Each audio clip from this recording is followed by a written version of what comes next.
Oke, dari Mas Ibnu ini gue disuruh bahas Aster ya. Oke. Nah, sebelum kita akan ngebahas request teman-teman semuanya ya. Ini yang hadir sedikit ya, 9 orang. Ya nggak apa-apa karena gue ya, kita akan coba cek bagaimana sih price action dari Bitcoin ya teman.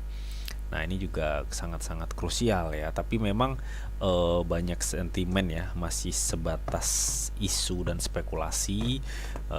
Pemangkasan suku bunga itu ya sudah deket ya, sudah deket, tapi kita nggak tahu nanti gimana temen ya. Yang pasti kalau memang misalkan di akhir tahun ini ada news yang bagus, gue pikir nggak Bitcoin, altcoin bakal kepus parah ya. Gue pikir seperti itu. Kita tinggal tunggu news. Karena apa? Karena kenapa gue bisa yakin kayak gitu? Karena ini Bitcoin men, ini udah dibanting tinggi banget loh. Time frame 1 hari ya, gue nggak bicara weekly nih. Gue bicara weekly pun ini sebenarnya ada chance masih turun ya sebenarnya. Cuma gue nggak bicara weekly, gue bicara time frame 1 hari ya. Gue bicara time frame 1 hari. Oke, kita akan lanjut untuk ngebahas bagaimana sih price action malam ini, tengah malam ya kan, kita ngalong bareng untuk cek bareng-bareng market Bitcoin seperti apa gitu ya coy. Sebentar cuy. Oke, sebentar.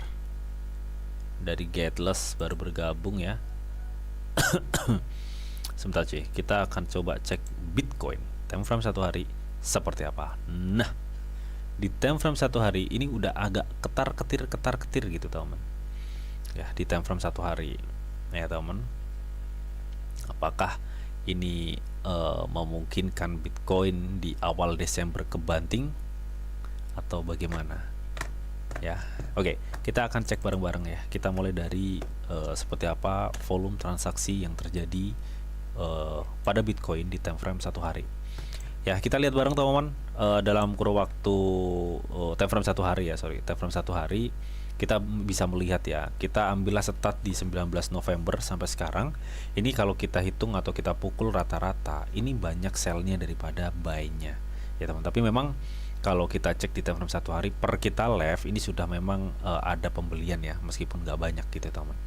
Nah, ini bisa memungkinkan artinya apa bang? Artinya kalau secara persentase ini volume transaksi turun dan terbentuk candle hijau, artinya tanda pembelian, itu bisa kita artikan bahwa market itu lebih cenderung bertahan ya cuy, lebih cenderung bertahan ya secara rate harga ya teman. Nah, kita di sini akan coba cek untuk MACD. Nah, MACD-nya udah golden man, MACD-nya udah golden. Tapi apakah ini MACD ini bisa memicu untuk kenaikan lebih? Sebenarnya bisa ya, kalau MACD itu bisa.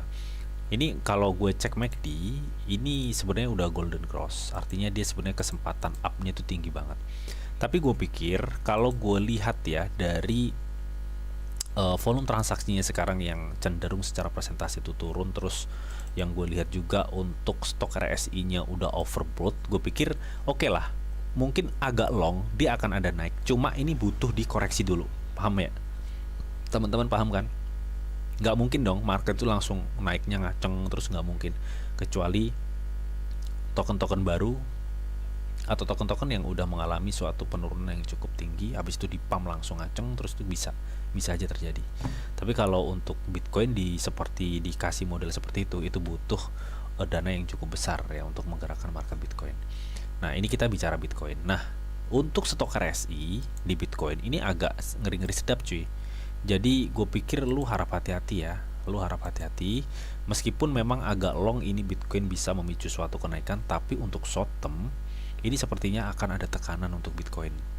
Karena apa? Karena ini posisinya stok RSI-nya benar-benar udah overbought cuy. Ya udah overbought, jadi lu harus hati-hati ya, harus hati-hati. Ya, parah nih kalau misalkan Bitcoin rontok lagi, misalkan bisa ke 89 atau di berapa gitu ya. Sekarang di berapa sih Bitcoin?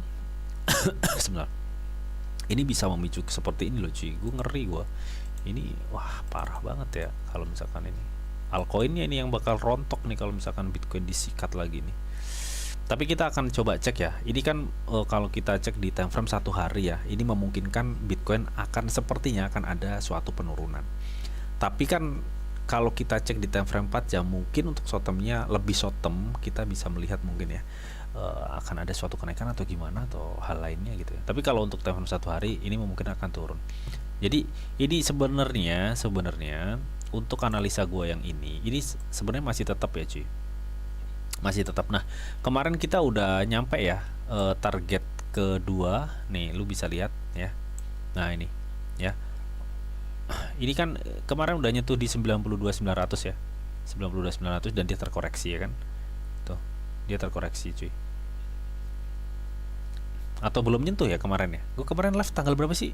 Ini tanggal 28 nih kalau nggak salah, tanggal 28 November udah nyentuh di 92.600 ya. Nah, ini udah ada kenaikan. Nah, ini kalau misalkan ada kenaikan ini nyampe mana bang? Ya gue pikir dia akan back to sekitar 92 lagi, 92 lebih dikit gitu teman. Pokoknya di area biru ini. Jadi area biru ini area apa bang? Ini adalah area resisten sebelumnya seperti tanggal 18 November 2025 yang seperti udah gue jelasin kemarin. Jadi kita nggak bisa expect bahwa ini Bitcoin akan naik parah sebelum dia bisa jebol area biru ini. Ya, area biru ini. Kalau area biru ini bisa jebol, ya pokoknya batasnya di area sekitar 96 inilah, pokoknya di sini nih.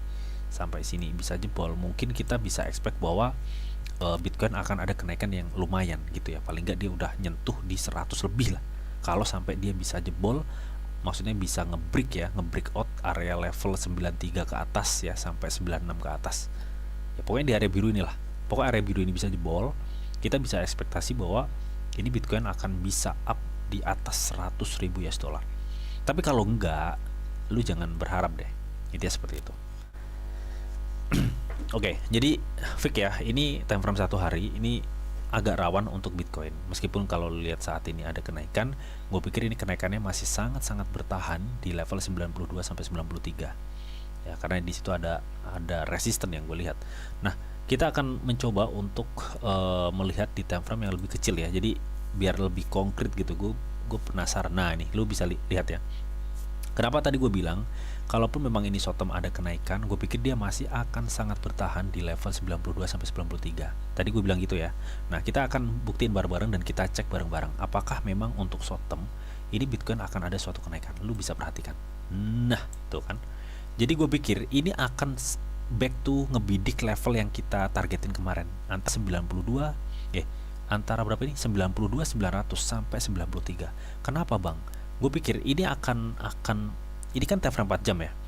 Karena di time frame 1 hari kalau kita lihat tadi akan ada suatu penurunan ya cuy. Sorry ini macet nggak? Lancar ya. Nah, di time frame 1 hari ini kan tadi gue lihat akan ada suatu penurunan, teman. Gue pikir dia akan ngebidik level ini dulu deh. Nah, dia akan ngebidik level ini baru dia terjun, teman. Jadi artinya gimana, Bang? Artinya ini untuk short term sepertinya akan ada suatu loncatan dulu ya, teman. Mungkin dia akan menuju di level 92. Tapi sebentar, sebelum kita ke situ, kita akan coba cek indikator ya, beberapa indikator yang kita pakai. Apakah memang ini memungkinkan untuk Bitcoin bisa up nih untuk short term, Bang, di time frame 4 jam. Gue mau scalpingan nih, Bang. Sih. Oke, kita gas ya. Apakah bener nih Bitcoin akan ke 92 lebih lagi, Bang, atau di 93? Yes, teman. Tapi memang agak lemot dikit ya. Kenapa kok seperti itu? Karena gue lihat di sini volume transaksi masih kecil. Jadi beberapa indikator yang gue lihat tadi ya, kayak contoh nih stok RSI di time frame 4 jam, ini benar-benar udah di bawah. Artinya apa? Artinya ini akan menuju area overbought-nya di sini. Berarti secara harga atau secara pergerakan harga ini akan ada suatu kenaikan untuk short term, men. Ya, ini untuk short term di time frame 4 jam akan ada kenaikan. Nah, terus MACD-nya yang gue lihat di sini memang belum confirm persilangan ya, tapi paling nggak di sini udah ngode bahwa untuk short term ini Bitcoin akan ada naik. Ya, naiknya nggak besar cuy.